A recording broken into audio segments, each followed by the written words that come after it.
کوئی ہوگا جو جوتا بنائے گا، کوئی ہوگا جو برتن تیار کرے گا.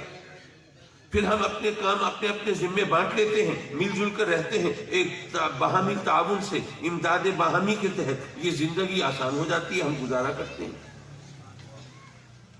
لیکن جب مل جل کر رہیں گے تو کہیں جھگڑا بھی ہوگا، مفادات کا ٹکراؤ بھی ہوگا، اختلاف بھی ہوگا، فساد بھی ہوگا. جب جھگڑا ہوگا تو اس کو نپٹانے کے لیے کوئی قاعدہ بھی چاہیے، قانون بھی چاہیے، ضابطہ بھی چاہیے. جب قاعدہ قانون بنایا جائے گا تو اس کے مطابق فیصلہ کرنے کے لیے عدالت بھی چاہیے. جب عدالت تشکیل دی جائے گی تو اس کے فیصلوں کو امپلیمنٹ کرانے کے لیے، نافذ العمل کرانے کے لیے، لوگوں سے منوانے کے لیے ایک قوت نافذہ بھی چاہیے، حکومت بھی چاہیے. تو کہتے ہیں کہ سب سے بہتر معاشرہ وہ ہوتا ہے جہاں پر انصاف کا بول بالا ہو. اب ہمارے ہاں انصاف کے ساتھ جو کچھ ہوتا ہے وہ مرثیہ پڑھنے کی ضرورت تو نہیں ہے، سب کچھ ہمارے سامنے ہے. جہاں ججوں کو بلیک میل کیا جاتا ہو، جہاں پر انصاف برائے فروخت ہو، جہاں قانون موم کی ناک کو جدھر چاہو موڑ دو، جہاں پر فیک ڈاکومنٹس، جعلی دستاویزات کے ذریعے اور جھوٹے گواہوں کے ذریعے حقائق کو چھپا لیا جاتا ہو اور کیس کی شکل مسخ کر دی جاتی ہے، اور انتہائی معذرت کے ساتھ جہاں پر ہمارے بہت ہی قابل وکلاء سچ کو جھوٹ اور جھوٹ کو سچ ثابت کرنے کی صلاحیت سے مالا مال ہو، وہاں پر انصاف کے ساتھ جو کچھ ہوگا وہ ہماری آنکھوں کے سامنے ہو رہا ہے، ہمارے سامنے. اچھا، ہمارے ہاں تو جو کچھ ہو رہا ہے سو ہو رہا ہے، لیکن دنیا کے مہذب ممالک جن کی مثالیں دی جاتی ہیں، جو کہ ہیومن رائٹس کے، انسانی حقوق کے وہ چیمپئن کہلاتے ہیں، کیا وہاں پر ہمیشہ انصاف کے ساتھ فیصلے ہوتے ہیں؟ یارو، جس کا داؤ وہاں پہ لگے وہ بھی چوکتا تو نہیں ہے، بلکہ وہاں پر تو بسا اوقات اتنی زیادہ نا انصافی اور ظلم ہوتا ہے کہ ہم اس کا تصور بھی نہیں کر سکتے. میں ایک چھوٹی سی مثال دوں، ایک ہی عراق کے حوالے سے کہانی بنائی گئی کہ جی عراق کے پاس اتنے وسیع پیمانے پر تباہی پھیلانے والے ہتھیار ہیں کہ اگر وہ عراق سے ہتھیار نہ چھینے گئے، اس سے وہ محروم نہ کیا گیا، تو پھر دنیا وہ تباہی کے دہانے پہ کھڑی ہے، کسی وقت تباہ ہو سکتی ہے. اب اس کا پروپیگنڈا ہوا، اس کو اس طرح سے لوگوں کے سامنے اچھالا گیا کہ دنیا کو قائل کیا گیا کہ جی عراق پر حملہ کرنا وقت کی مجبوری ہے. اب عراق پر حملہ کیا، اتنے خوبصورت ملک کو کھنڈر بنا دیا، اور لاکھوں لوگوں کو وہاں پر تہہ تیغ کر دیا گیا، خون میں نہلا دیا گیا، موت کے گھاٹ اتار دیا گیا. چلو، جنگ میں جو لوگ مرے وہ لاکھوں کی تعداد میں ہیں، لیکن وہ ان لاکھوں بچوں کا حساب کون دے گا جو جنگ میں شریک نہیں تھے؟ شیر خوار بچے، وہ لڑ کیسے سکتے ہیں؟ لیکن وہ غذائی قلت کی وجہ سے، دودھ نہ ملنے کی وجہ سے اس دنیا سے رخصت ہو گئے. اور یارو، ہم مسلمانوں کا خون اتنا سستا ہے کہ یہ سب کچھ ہو گیا اور وہاں سے کوئی ایسا ہتھیار نہیں ملا جس کو کہا جائے کہ بڑے وسیع پیمانے پر تباہی پھیلانے والا ہے. تو یہ سب کچھ تانے بانے بننے والے، سازشیں کرنے والے، ان میں سے کسی نے ایک جملہ آ کے معذرت نہیں کی کہ جی ہمیں افسوس ہے، ہم سے مس کیلکولیشن ہو گئی، غلط فہمی ہو گئی، یہ ہمیں بہکایا گیا، غلط اطلاعات ہو گئی اور اس کی وجہ سے اتنی تباہی ہو گئی، ہم اس پر شرمندہ ہیں. کسی نے ایک جملہ معذرت کا کہنا گوارا نہیں کیا. ہمارا خون اتنا سستا ہے. معاف کیجئے، بات دور نکل گئی، میرا موضوع تو کچھ اور ہے، میں اسی طرف چل رہا ہوں. میں یہ عرض کر رہا ہوں کہ یہاں پر جب عدالتوں سے انصاف نہیں ملے گا پھر کیا ہوگا؟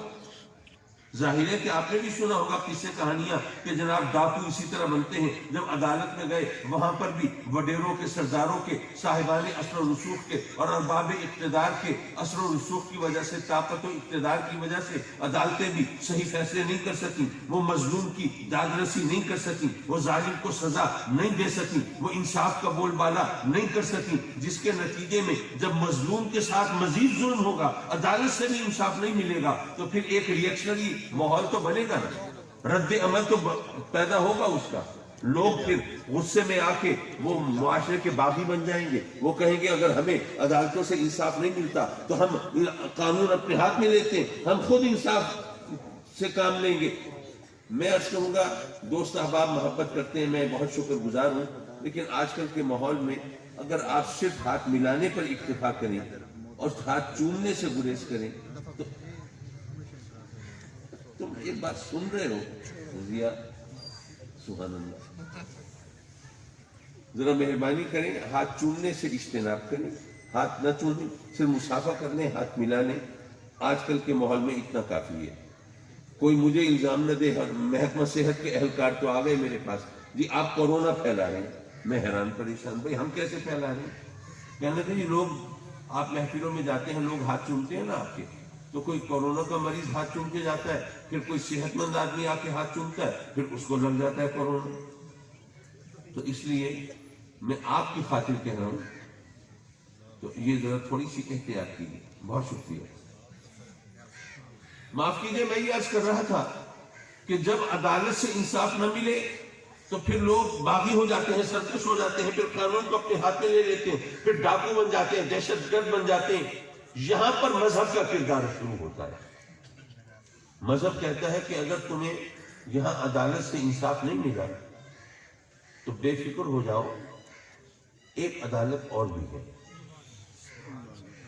اور وہاں پر دودھ کا دودھ پانی کا پانی ہو کے رہے گا. وہاں پر ظالم کو چھوٹ نہیں ملے گی, وہاں پر مجرم کے لیے کوئی رعایت نہیں ہوگی, وہاں مظلوم کے گلے میں پھندا فٹ نہیں ہوگا, وہاں بے گناہ کو نہیں لٹکایا جائے گا, اور وہاں پر کوئی سفارش کام نہیں آئے گی. وہاں پر حق اور انصاف کا بول بالا ہوگا.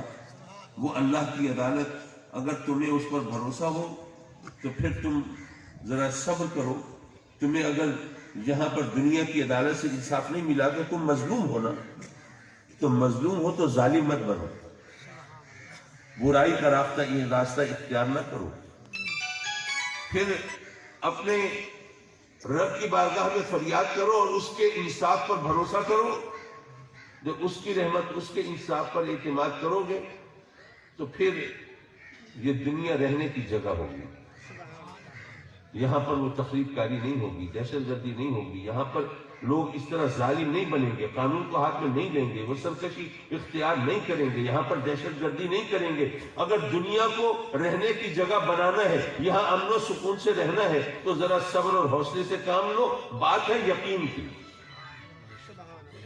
اگر یقین کی دولت سے تم چلو گے, اس عدالت پر اعتماد کرو گے, تو پھر یہ دنیا اتنی بری نہیں ہوگی جتنی بری اب بن رہی ہے.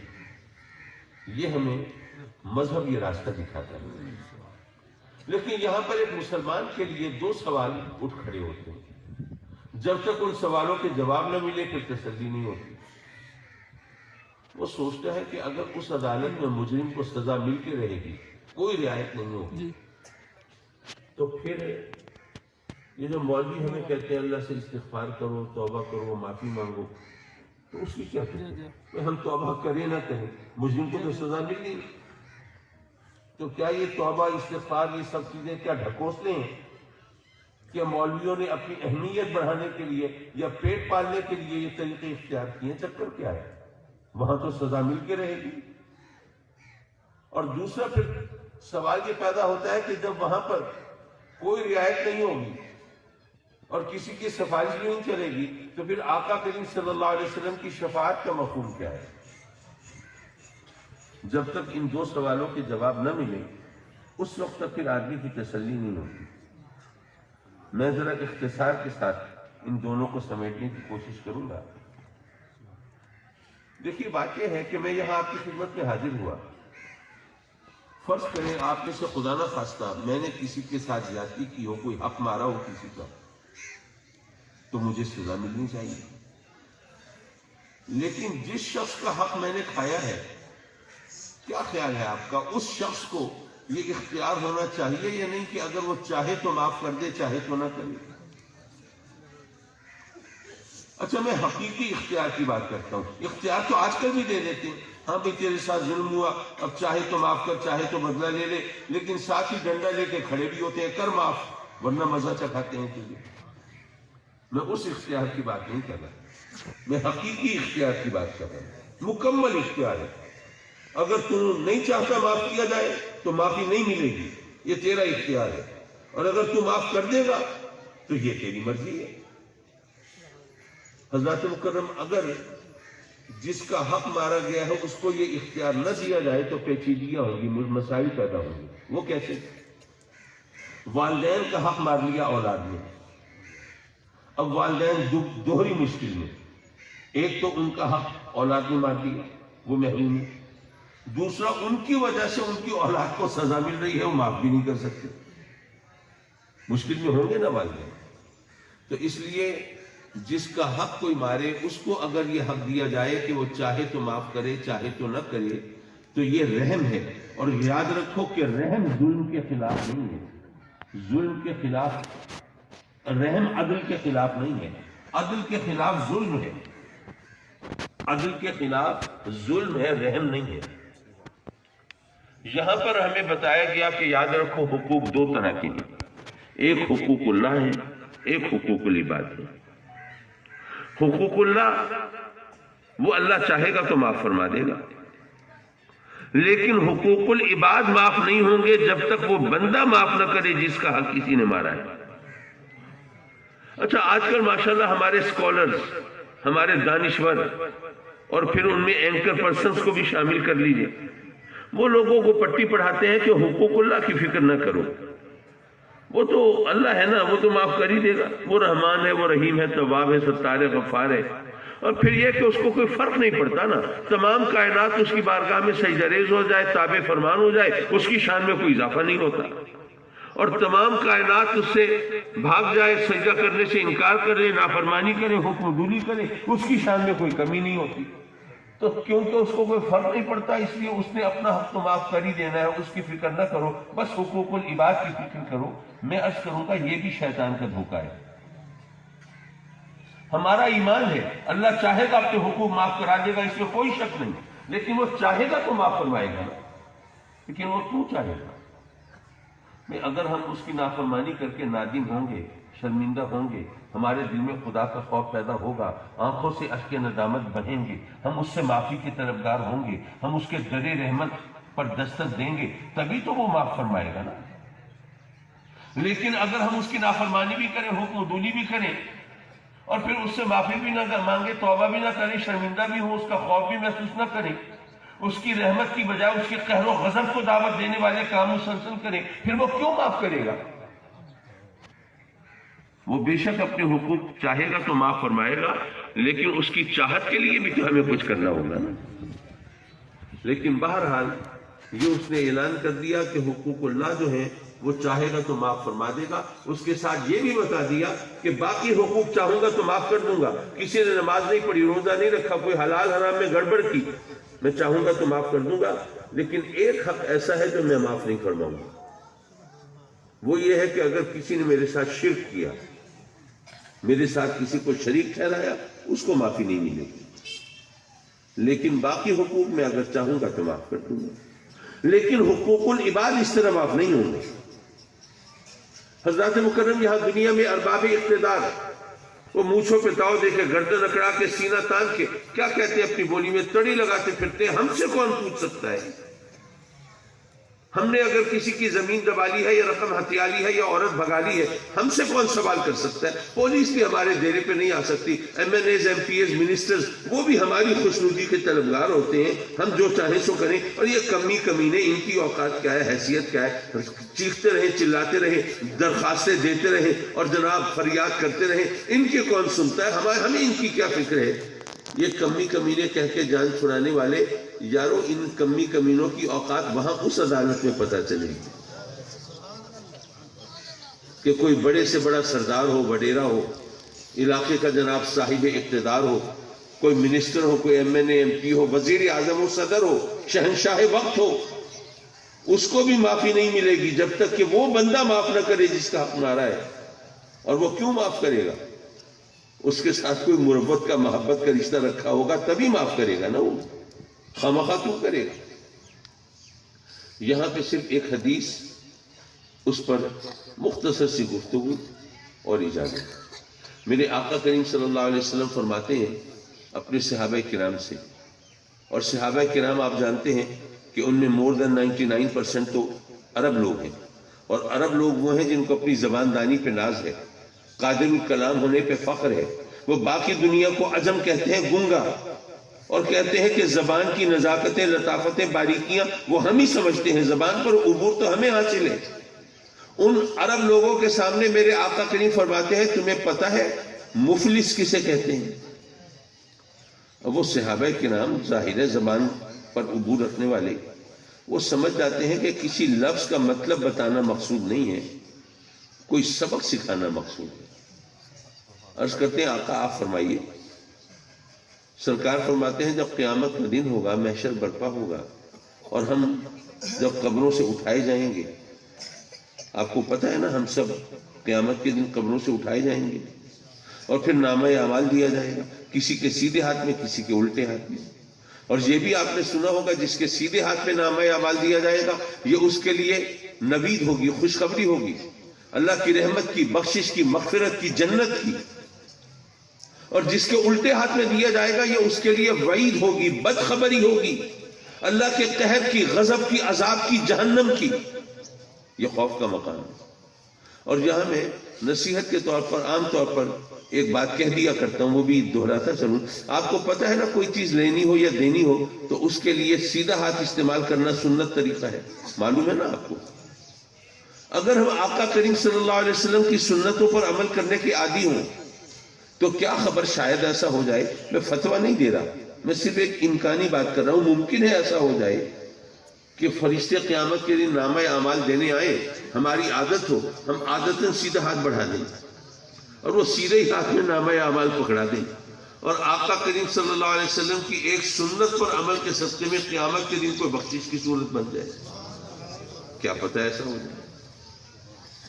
نامہ اعمال پکڑا جائے گا، پھر جواب طلبی ہوگی، پوچھا جائے گا ہاں بھائی بتا تو نے جرم کیوں کیا، گناہ کیوں کیا، رب کی نافرمانی کیوں کی، حکم عدولی کیوں کی۔ یارو ہم میں سے کچھ لوگ ایسے ہوں گے جو قیامت کے دن میدان محشر میں وہاں بھی داؤ لگانے کی کوشش کریں گے، مکر جائیں گے، مولا میں نے یہ گناہ کیا ہی نہیں کیا، یہ نامہ اعمال موجود ہے، یہ سارا ریکارڈ ہے، سب لکھا ہوا ہے، تو کہتا ہے میں نے نہیں کیا۔ تو جیسے وہ غالب کا مشہور شعر ہے کہ پکڑے جاتے ہیں فرشتوں کے لکھے پر ناحق، پکڑے جاتے ہیں فرشتوں کے لکھے پر ناحق، آدمی اپنا کوئی تادم تحریر بھی تھا۔ مولا یہ نامہ اعمال تو فرشتوں نے کمپائل کیا ہے نا، تو جب یہ ہمارے اعمال درج کر رہے تھے ہمارا کوئی بندہ تھا نگرانی کے لیے، فرشتے کوئی ڈنڈی تو نہیں مار رہے، کوئی چکر تو نہیں چلا رہے۔ مولا یہ غلط انٹری ڈال دی ہے فرشتوں نے، ہمارا کوئی قصور نہیں، یہ کام ہم نے نہیں کیا۔ پھر کیا ہوگا؟ پھر جنہوں نے سورہ یاسین ترجمے کے ساتھ پڑھی ہے وہ جانتے ہیں، الیوم نختم علی افواہہم، وہ دن وہ ہوگا جب ہمارے منہوں پر مہریں لگا دی جائیں گی، زبان بندی ہو جائے گی، بول نہیں سکیں گے، ہمارے جسم کے اعضاء کو زبان ملے گی، ہاتھ گواہی دیں گے، مولا نامہ اعمال میں سچ لکھا ہے، اس نے یہ ظلم یہ جرم ہمارے ذریعے سے کیا تھا، ٹانگیں بھی گواہی دیں گی، مولا ہمارے ساتھ تو چل کے گیا تھا گناہ کرنے کے لیے، آنکھیں گواہی دیں گی، مولا ہم سے بھی مدد دی تھی اس نے، اور عریانی فحاشی بے حیائی کے مناظر تو دیکھا ہی ہمارے ذریعے سے کرتا تھا۔ یارو ذرا سوچو کیسا کڑا وقت ہوگا، کیسی سخت آزمائش ہوگی، اپنے ہاتھ پاؤں اپنے خلاف گواہی دے رہے ہوں۔ حضرات مکرم، یہاں پہ انسان کا ذہن کہاں کہاں مار کرتا ہے، ذرا وہ بھی ایک بات کرتا چلوں۔ میں ایک جگہ یہی بات کر رہا تھا تو ہم مجمع میں ایک بیرسٹر ایٹ لا، بڑے قانون دان موجود تھے، بڑے زبردست وکیل، کہنے لگے قاضی صاحب یہ بتائیے کہ جو ہاتھ پاؤں بولیں گے یہ اللہ کے حکم پر، اس کی اجازت سے، اس کی مرضی سے بولیں گے؟ میں نے کہا ایسے ہی اللہ کے حکم پہ بولیں گے۔ کہنے لگے پھر ذرا یہ بھی بتا دیجئے اس مجمع کو کہ وہ گواہ جو کسی اور کی مرضی سے بولے اس کی گواہی قبول بھی ہونی چاہیے؟ اب ذرا اندازہ لگائیے، اب وہ بتانے کی یہ کوشش کر رہے تھے کہ جب وہ ہاتھ پاؤں گواہی دیں گے اللہ کی مرضی سے تو ان کی گواہی تو اصولاً قابل قبول ہی نہیں ہے، تو پھر ان کی گواہی ہو یا نہ ہو کیا فرق پڑتا ہے؟ میں نے ان سے کہا کہ بھائی بات یہ ہے کہ آپ کے کہنے کا مطلب یہ ہے کہ اللہ ہمارے ہاتھ پاؤں سے غلط گواہی دلوا کے اور ہمیں جہنم میں ڈالنے کے بہانے پیدا فرما رہا ہے۔ اللہ کو کوئی بہانے کی ضرورت ہے؟ وہ قادر مطلق جو چاہے سو کرے۔ میں اللہ ہم سب کے ہاتھ پہ رحم فرمائے، سب کی مغفرت فرما دے، سب کو جنت عطا فرمائے، لیکن فرض کرے معاذ اللہ اگر وہ ہم سب کو اٹھا کے جہنم میں ڈال دے تو کیا کرو گے؟ کیا وہاں دھرنے دو گے؟ کیا احتجاجی مظاہرے کرو گے؟ جلوس نکالو گے؟ کالی پٹیاں باندھو گے؟ نعرے بازی کرو گے؟ کیا کرو گے؟ پڑے رہو گے؟ اگر وہ ہمیں جہنم میں ڈالنا چاہے اسے کسی بہانے کی ضرورت نہیں ہے، لیکن اگر اس نے یہ نظام چلایا ہے تو صرف اس لیے کہ وہ جو بہانے بنا رہا ہے نا اس کو آئینہ دکھانا ہے کہ تو اپنا بویا ہوا کاٹ رہا ہے، اپنا کیا ہوا بھر رہا ہے۔ اور یہاں پر دنیا میں اگر ان گواہوں کی گواہی قابل قبول نہیں ہوتی جو کسی اور کی مرضی سے بولیں، وہ کیوں نہیں ہوتی؟ وہ اس لیے کہ وہ اس طرح غلط گواہی دے کے کہیں عدالت کو گمراہ نہ کر دیں، عدالت کو غلط فیصلے کرنے پر آمادہ نہ کر لیں۔ لیکن جہاں انصاف کرنے والا خود رب کائنات ہو اس کو کوئی گمراہ کر سکتا ہے؟ تو یہ قانون تو وہاں اپلیکیبل ہی نہیں ہے، یہاں قابل نافذ العمل ہی نہیں ہے۔ معاف کیجئے، بات سے بات نکلتی ہے پھر لمبی ہو جاتی ہے، میں سمیٹنے کی کوشش کرتا ہوں، پھر ادھر ادھر رخش خیال گھوم کے نکل جاتا ہے۔ میں عرض کر رہا تھا میرے آقا کریم صلی اللہ علیہ وسلم نے صحابہ کرام سے پوچھا تمہیں پتہ ہے مفلس کسے کہتے ہیں؟ صحابی عرض کرتے ہیں آقا آپ فرمائیے۔ سرکار فرماتے ہیں جب قیامت کے دن ہم اٹھائے جائیں گے قبروں سے اور نامہ اعمال ہاتھوں میں دیا جائے گا تو ایک شخص ایسا ہوگا، ایسے تو ویسے بہت سے ہوں گے لیکن آقا کریم نے مثال کے طور پر ایک شخص کا ذکر فرمایا، ایک شخص ایسا ہوگا جس کے نامہ اعمال میں بڑی نیکیاں ہوں گی، عبادت ہوگی، ریاضت ہوگی، حج ہوں گی، عمرے ہوں گے، نمازیں ہوں گی، صدقات، خیرات، واجبات، نوافل سب کچھ ہوں گے، لیکن اس نے بہت سے لوگوں کے حق بھی مارے ہوں گے، اور جن کے حق مارے ہوں گے وہ بھی تو وہی میدان محشر میں دامن گیر ہوں گے۔ اب وہ ان سے حق